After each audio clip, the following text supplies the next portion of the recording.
께서 이 시간 우리에게 주시는 말씀은 구약의 말씀 시편 37편 25절로 31절입니다. 구약 성경 829쪽입니다. 구약 성경 829쪽 시편 37편 25절로 31절까지 우리 하나님의 말씀을 다 같이 함께 합독하겠습니다. 시작. 내가 어려서부터 늙기까지 의인이 버림을 당하거나 그의 자손이 걸칙함을 보지 못하였도다. 그는 종일토록 은혜를 베풀고 꾸어주니 그의 자손이 복을 받는도다.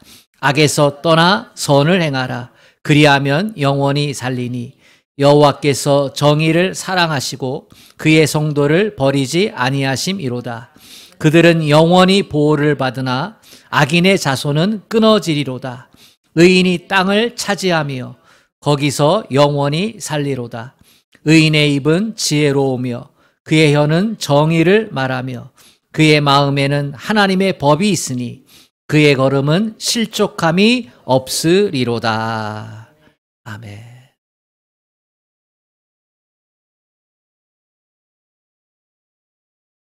하나님께서 찾으시는 예배자가 되어서 오늘 이 시간 성전에서 또 가정을 성전 삼고 골방을 성전 삼고 하나님께 예배하는 모든 이들에게 하나님께서 예비한 은혜를 충만히 주시기를 주님의 이름으로 축복합니다.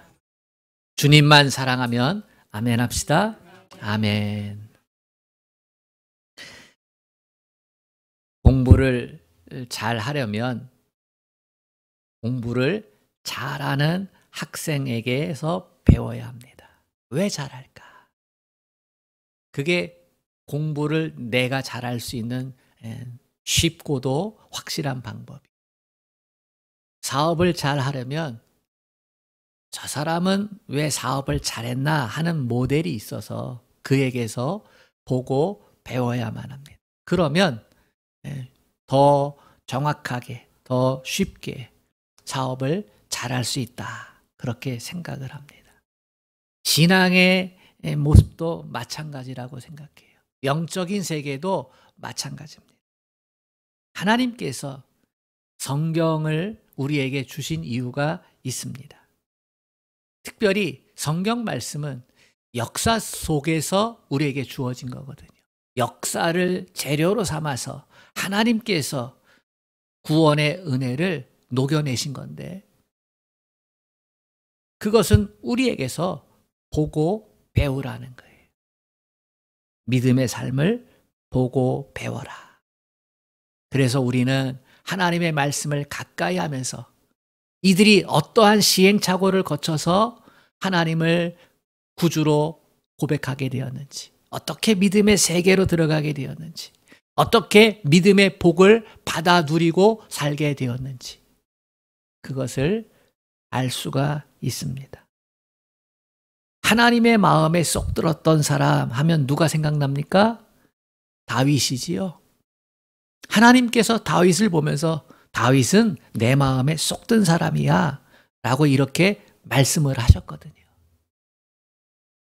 다윗이 무결점이기 때문에 하나님의 마음에 든 것입니까? 아니에요. 다윗도 흠이 많았어요. 저와 여러분처럼 흠이 많았어요. 그런데 다윗은 하나님의 마음에 쏙 든 사람이 되었어요. 어떻게 속 든 사람이 되었을까? 오늘 그 시편 37편을 보면 이게 다윗의 시인데요. 이 다윗이 이렇게 얘기를 해요. 3절에서는 하나님을 의지하라. 4절에서는 하나님을 기뻐하라. 5절에서는 하나님께 인생을 맡긴 사람이 되어라. 다윗이 이렇게 살았기 때문에 하나님의 마음에 쏙 든 사람이 되지 않았을까? 저와 여러분도요, 부족함이 많고 연약함이 많고 못된 모습도 많지만 그러나 하나님이 너도 내 마음에 쏙 든 사람이야 라고 이렇게 말씀하실 수 있어요. 하나님을 의지하고 하나님을 기뻐하고 하나님께 내 인생을 걸고 살며 그렇게 될 수 있다는 거예요. 다윗은 이러한 모습을 스스로 알았을까요? 아니요. 다윗도 보고 배웠을 거예요. 어렸을 때에는 부모에게 보고 배웠을 거예요. 아버지가 어떻게 하나님을 의지하는지, 하나님을 기뻐하는지, 인생 가운데서 어떻게 하나님을 신뢰하고 인생을 맡기고 사는지, 가깝게는 부모에게, 가깝게는 믿음 좋은 사람들에게, 그리고 무엇보다 하나님의 말씀을 곁에 두고 하나님의 말씀을 읽으면서 그러면서 알게 되었을 거예요.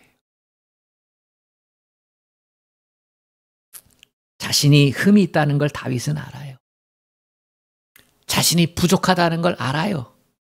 그런데 하나님이 높여주시죠. 역경을 통해서 다윗이 왕이 된 후에 백성들을 통치하잖아요. 하나님의 대리자로서. 진짜 왕은 하나님이시고 나는 하나님의 도구가 되어서 너희들을 다스린다. 그러면서 백성들이 믿음 안에서 잘 살기를 누구보다 원하고 있지 않았을까요? 자신이 믿음 때문에 이렇게 왕이 되고 높임을 받고 하나님께 사랑받았다는 사실을 알기 때문에 백성들을 다스리고 통치하면서 백성들도 하나님이 허락하신 믿음 안에서 잘 되고 행복하게 살기를 원하지 않았을까요? 그래서 다윗도요, 이 시편을 통해서 보고 배운 바를 나누는 거예요. 25절에 보면 이렇게 말하잖아요. 내가 어려서부터 늙기까지 의인이 버림을 당하거나 그의 자손이 걸식함을 보지 못하였도다. 그는 의인은 종일토록 은혜를 베풀고 꾸어주니 의인의 자손이 복을 받는도다. 29절에도 의인이 땅을 차지하며 거기서 영원히 살리로다.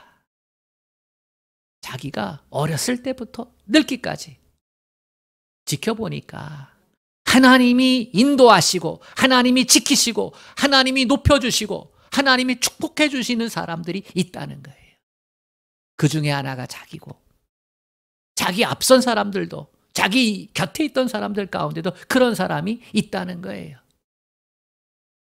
하나님의 보호와 하나님의 돌보심과 하나님이 복 주시는 모습이 있는데 이러한 것을 받은 사람들의 공통점이 하나님은 그들을 의인이라 부르셨다는 거예요.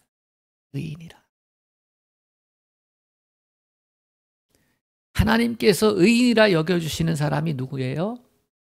복잡하지 않아요. 하나님을 믿는 사람이 의인이에요. 하나님의 백성이 되고 하나님의 자녀가 된 사람이 의인이에요. 하나님이 의인으로 여겨주시는 것입니다. 부족하지만 부족함을 알고 하나님을 믿었어. 연약하지만 그 연약함 가운데서 하나님을 믿었어. 그랬더니 하나님이 그것을 보시고 의인으로 여겨주시는 거예요. 아멘. 그걸 귀하게 여기셔서요. 그러니까 의인은 누구나 다 될 수 있는 거예요. 하나님을 믿으면, 하나님의 자녀가 되면 누구나 의인이 될 수 있다. 그러니까 하나님이 지켜주시고 보호하시고 이끌어주시는 복은 누구나 다 받을 수 있어요. 문제는 하나님을 믿는데 그 믿음이 내 삶에 실제로 나타나느냐 나타나지 않느냐의 차이일 뿐이에요. 다윗은 하나님을 믿는 믿음이 그의 삶에서 나타났다는 거예요. 골리앗 앞에서도 나타났고 짐승들 어렸을 때는 목자 양치면서 그것이 이 사나운 늑대 이리 곰 앞에서도 나타났고 억울하게 누명 씌어서 쫓김받고 생명이 위급할 때에도 그것이 나타났다는 거예요. 삶에서. 그래서 하나님 마음에 들고 하나님이 높여주신다는 사실이에요. 예수가 그리스도가 되었다라고 하는 실제가 우리에게 있을 때에 하나님은 그 모습을 인정해 주신다는 거예요. 하나님을 믿는다고 다 천국 가는 거 아니죠. 주여 주여 하는 자마다 다 천국 가지 않는다는 거예요. 하나님을 믿는데 그 믿음이 실체가 되어야 된다는 거예요. 실체. 믿음은 바라는 것들의 실상이라 했어요. 실체라 그랬잖아요. 그러니까 믿음에는 믿은 것에 대한 삶의 모습이 나타나야 된다는 거죠. 말이 아닌 행위가 있어야 된다는 거예요. 말 따로 행위 따로가 아니라 언행일치라는 말이 있잖아요. 그러니까 믿음은 내가 마음으로 믿고 입으로 시인하는 것 플러스 내 삶에 그것이 실체가 되어서 나타나는 것. 이게 믿음의 삶이죠. 그 실체가 있는 사람을 보고 하나님이 의인이다. 그렇게 인정하시고 축복해 주신다는 거예요. 오늘 본문이 말하고 있는 의인의 모습. 좀 더 실체적인 모습. 나만 아는 모습이 아니라 삶으로 나타내는 모습. 그 첫 번째는 의인은 은혜를 베풀 줄 아는 사람이다. 26절에 그는 종일토록 은혜를 베풀고 꾸어주니 그의 자손이 복을 받는도다. 은혜를 베풀고 있다는 것은요, 나는 은혜를 받은 사람이요 라고 하는 것에 같은 말이에요.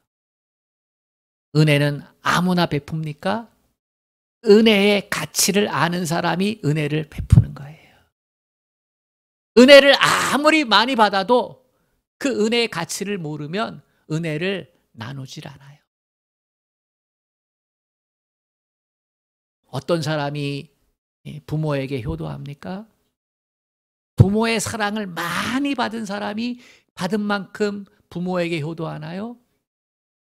그러면 좋겠는데 그렇지 않아요.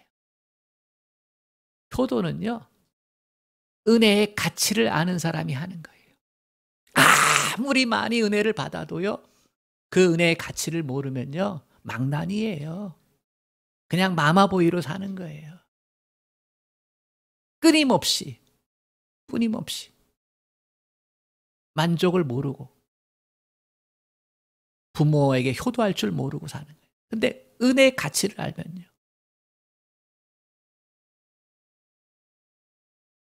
태어나서 자라는데 집안이 너무 가난해. 그래서 학교 교육도 제대로 받지 못하고 생일도 제대로 선물도 받지 못하고 축복도 받지 못하고 심지어는 버려져 입양되어져 가. 그럼에도 불구하고 부모가 주는 그 마음, 부모의 사랑, 그 가치를 깨달은 사람은요, 효도하는 거예요. 하나님의 은혜도 마찬가지. 하나님의 은혜가 내 삶을 관통하면, 그러면 하나님께 충성하게 되고 그 은혜를 나누게 되는 거예요. 하나님의 사랑을 아무리 적게 받은 것 같아도요, 다른 사람은 자녀의 복도 받고 물질의 복도 받고 건강의 복도 받고 사업의 형통의 복도 받고 하는 일마다 다 머리가 되고, 그게 없어도 어느 날 하나님께서 주신 은혜가, 나는 가난하지만 하나님의 은혜가 내 삶을 관통했어. 나는 병들었는데 하나님의 은혜가 내 삶을 관통했어.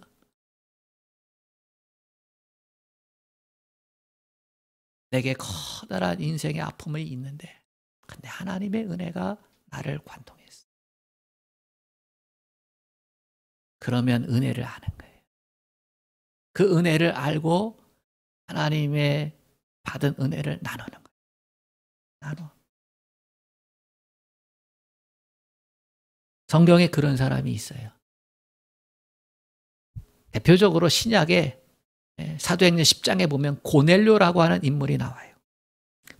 10장 1절에 보면 가이사랴에 고넬료라 하는 사람이 있으니 이달리아 부대라 하는 군대의 백부장이라. 그가 경건하여 온 집안과 더불어 하나님을 경외하며 백성을 많이 구제하고 하나님께 항상 기도하더니 하루는 제9시쯤 되어 환상 중에 밝히 보매 하나님의 사자가 들어와 이르되 고넬료야 하니 고넬료가 주목하여 보고 두려워 이르되 주여 무슨 일이니까 천사가 이르되 내 기도와 구제가 하나님 앞에 상달되어 기억하신 바가 되었으니. 고넬료를 통해서 우리가 알게 되는 의인은요, 하나님을 경외하면서 사람들을 향하여 은혜를 베풀 줄 아는 사람. 하나님께서 베푸신 은혜를 알아요. 이 고넬료는요, 이방인 백부장이에요. 다시 말하면 로마의 장교예요. 당시에 이스라엘은 로마의 식민지였잖아요. 그러니까 점령군의 장교로 들어온 거예요. 황제를 숭배하는 사람이었어요. 온갖 우상이 그의 인생 가운데, 그의 이 머리 가운데 있어요. 그런데 이 팔레스타인 식민지의 장교로 와가지고 이 땅을 안정화시키면서 세금을 걷어가는 것에 동조하는 이 장교였는데 여기서 하나님을 안 거예요. 이방인인데, 유대인이 아닌데 하나님의 은혜, 하나님의 사랑을 경험한 거예요. 그것이 그의 삶을 관통했어요. 그래서 황제보다 하나님을 경외하기 시작했어요. 황제에 대한 두려움은 권력의 두려움이고 자기 밥줄에 대한 두려움인데, 하나님에 대한 두려움, 경외, 두려워하는 것은요, 권력과 밥줄에 대한 두려움이 아니고 하나님의 거룩하심에 대한 두려움이에요. 하나님의 그 크신 사랑에 대한 두려움이에요. 하나님의 완전함에 대한 두려움이에요. 거룩한 떨림이지요. 그 하나님께서 자기를 택하시고 사랑을 주셨다.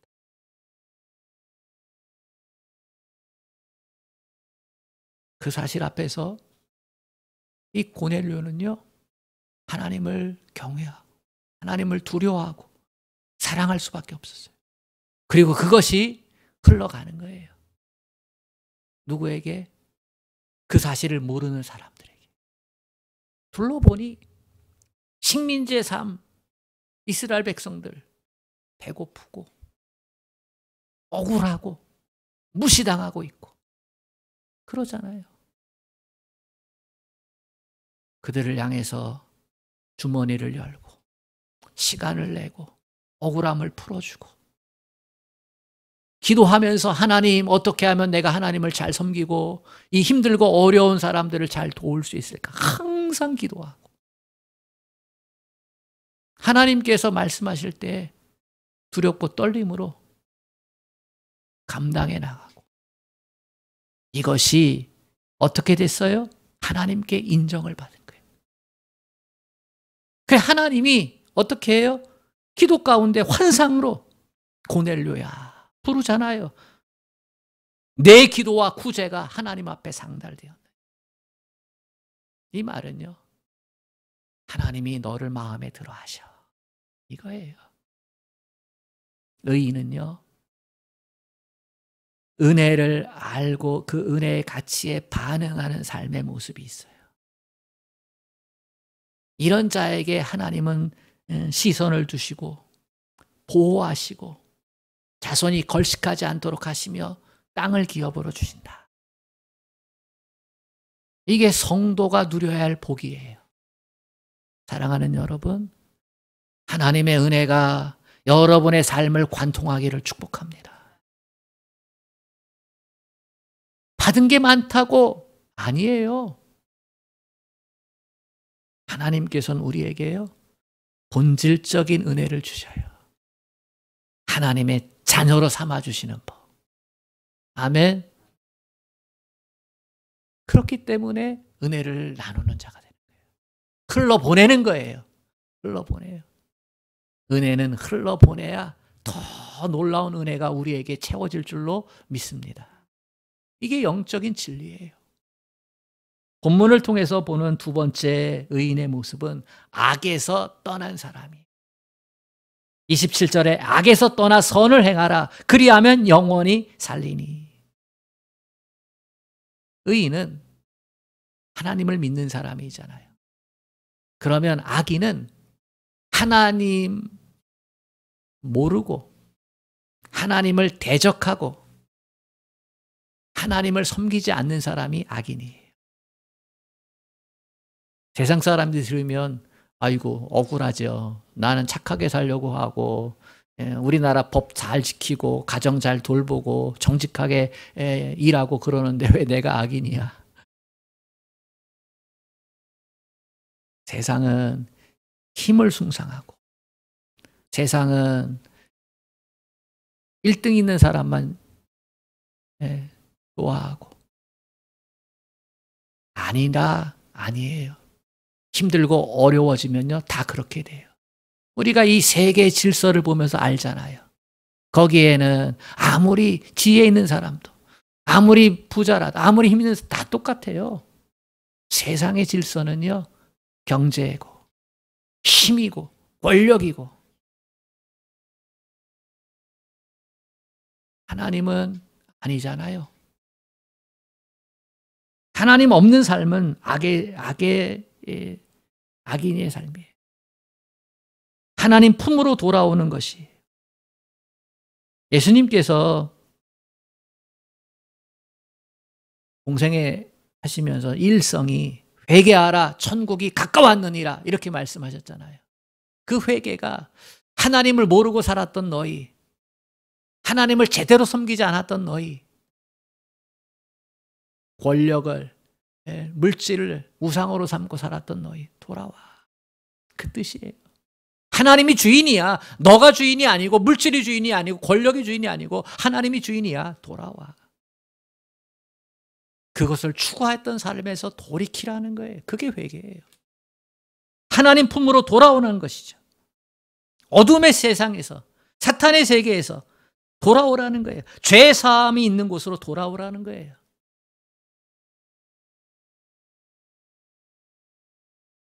선은 무엇이에요?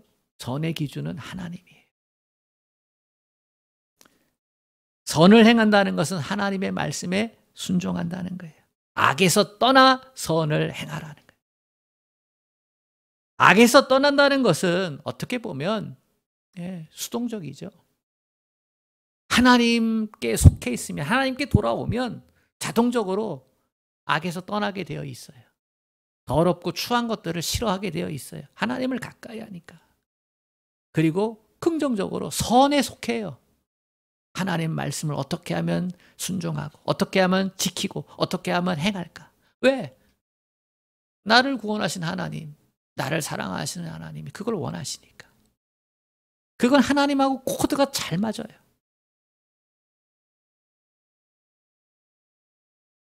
악을 떠나고 선을 행해서 말씀에 순종하는 것, 이런 삶의 이미지가 있어요. 이미지. 의인의 모습의 이미지, 이게 시편 1편이에요.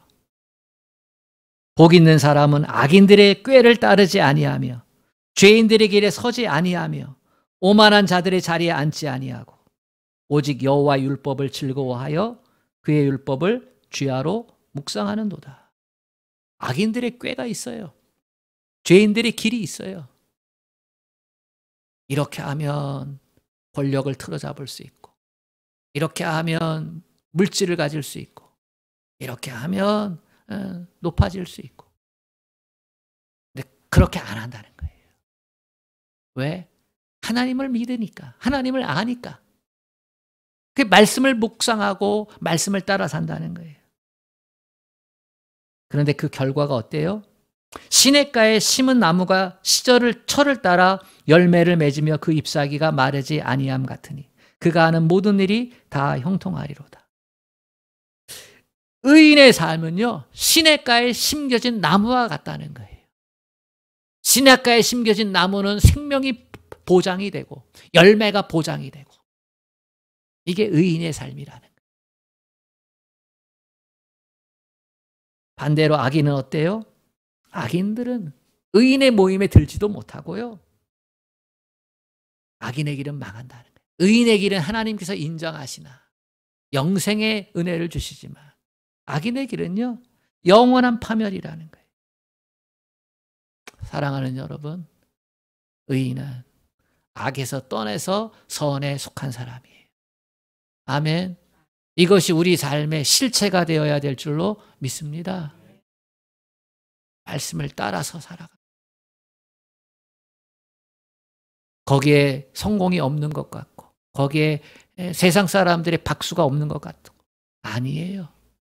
하나님께서 시냇가로 심은 나무가 되게 해주신다니까요. 세 번째로 본문에서 말하는 의인은 변화받은 사람이다. 30절 31절에 의인의 입은 지혜로우며 그의 혀는 정의를 말하며 그의 마음에는 하나님의 법이 있으니 그의 걸음은 실족함이 없으리로다.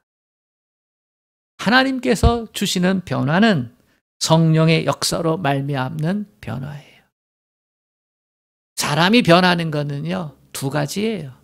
하나는 교육을 통해서, 그리고 또 하나는 하나님의 은혜, 성령의 역사로 말미암아 변하게 되어집니다. 교육을 통해서 변하는 것은요, 한계가 있어요. 자아가 있기 때문에 항상 자아가 걸림돌이에요.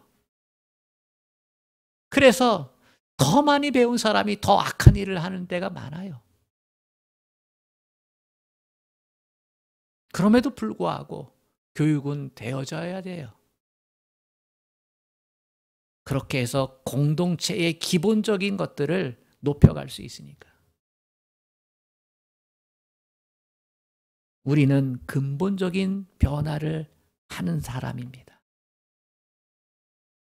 하나님께서 우리를 근본적으로 변화시키세요. 누굴 통해서? 예수를 통해서. 고린도후서 5장 17절에 이렇게 말합니다. 그런즉 누구든지 그리스도 안에 있으면 새로운 피조물이라. 이전 것은 지나갔으니 보라 새 것이 되었도다. 그리스도 안에서 우리를 변화시킨다는 거예요. 우리가 예수에 대한 이야기를 듣고 예수에 대한 것을 알게 되고, 그럴 때 성령이 역사하셔서 믿어지게 된다는 거예요. 창조주 하나님이 믿어진다는 거예요. 예수 안에서. 인생의 모든 고통이 하나님을 떠난 죄 때문에 일어났는데, 그래서 인생 인류 가운데 주어진 모든 불행과 고통의 원인이 하나님을 떠난 죄, 우리의 죽음까지도 하나님을 떠났기 때문에 찾아오는 건데, 예수님 안에서 하나님이 우리에게 영생의 복을 주시고 우리를 진리 가운데로 이끄신다 하는 것이 믿어지도록 성령이 역사하는 거예요. 그 여러분이 예수 안에서 새로운 피조물, 이 복을 하나님이 주신 줄로 믿습니다. 하나님이 창조주라는 사실을 여러분이 인정한다면 새로운 피조물이에요. 나는 하나님께 속한 사람, 예수 안에서, 이게 믿어지면 새로운 피조물이 된 거예요. 나는 하나님의 백성 되는 복을 받았어. 이 복을 다른 사람들에게도 전해줘야지. 이것이 내 사명이라는 것을 알면 새로운 피조물이.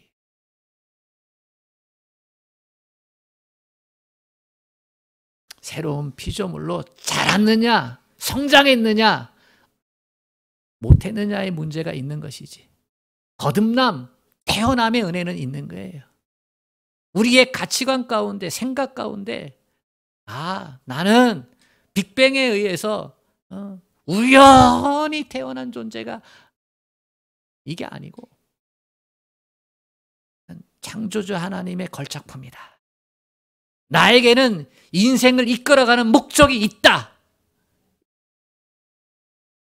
제대로 그렇게 못 가더라도 그것을 알고 살면 새로운 피조물이에요. 살아가도록 하는 건 날마다 날마다 자라게 하는 은혜가 있으면 되는 거예요. 왜 새로운 피조물인가? 성령으로 변화를 받았기 때문에 예수가 구원자인 걸 믿어지는 거예요. 하나님이 예수님을 통해서 십자가의 사랑을 통해서 나를 구원하셨다는 사실이 믿어지는 거예요. 에베소 5장 8절에 너희가 전에는 어둠이더니 이 구원의 사실을 몰랐어. 이제는 주 안에서 빛이라. 빛의 자녀들처럼 행하라. 빛의 열매는 모든 착함과 의로움과 진실함에 있느니라. 그래서 우리 의인은 입에는 지혜가 있고 혀는 정의를 말하고 마음에는 하나님의 법이 살아있고 하나님의 말씀을 밝히 알고 순종합니다. 하나님의 법이 우리 안에 있는 거예요.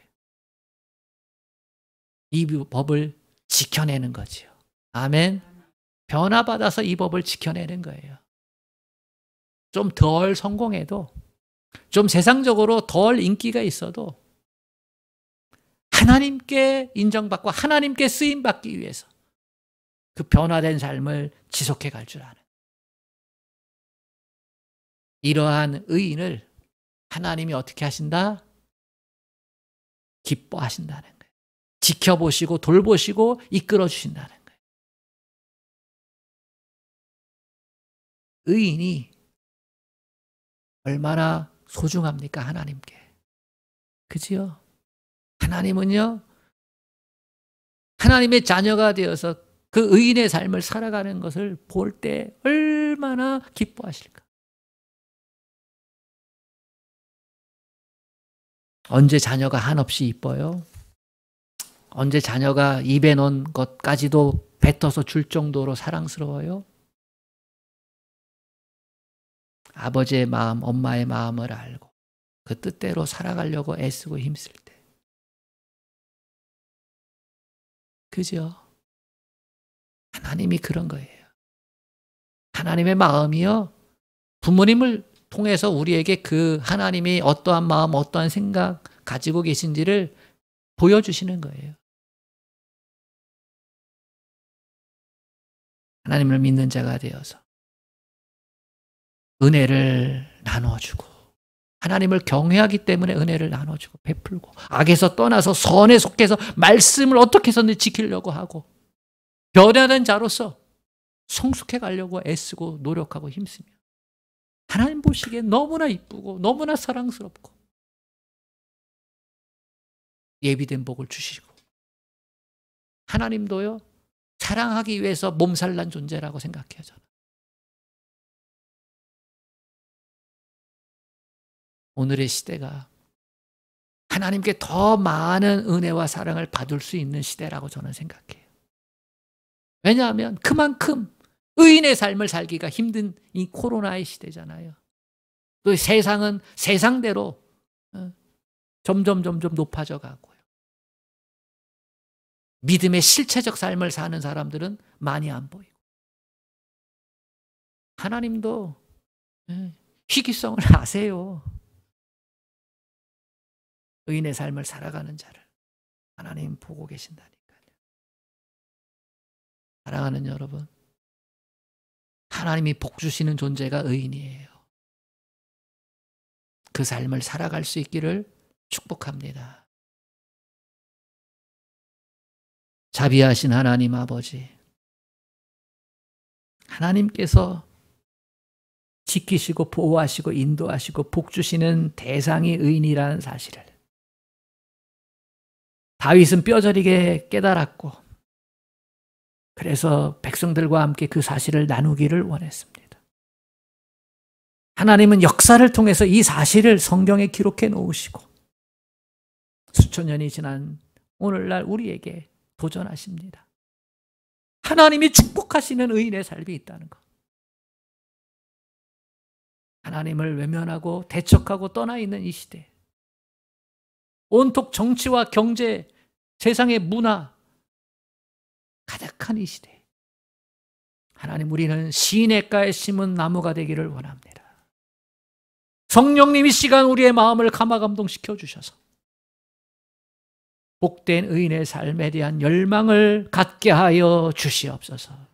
누가 뭐라고 해도 그 의인의 삶을 살아갈 수 있는 우리가 될 수 있도록 성령님 이 시간 큰 은혜 베풀어 주시옵소서. 바로 내가 의인의 삶을 살아갈 자라고 말씀하여 주시옵소서. 하나님이 찾으시는 의인의 삶, 그 주인공이 되게 하여 주옵소서. 예수님의 이름으로 기도합니다.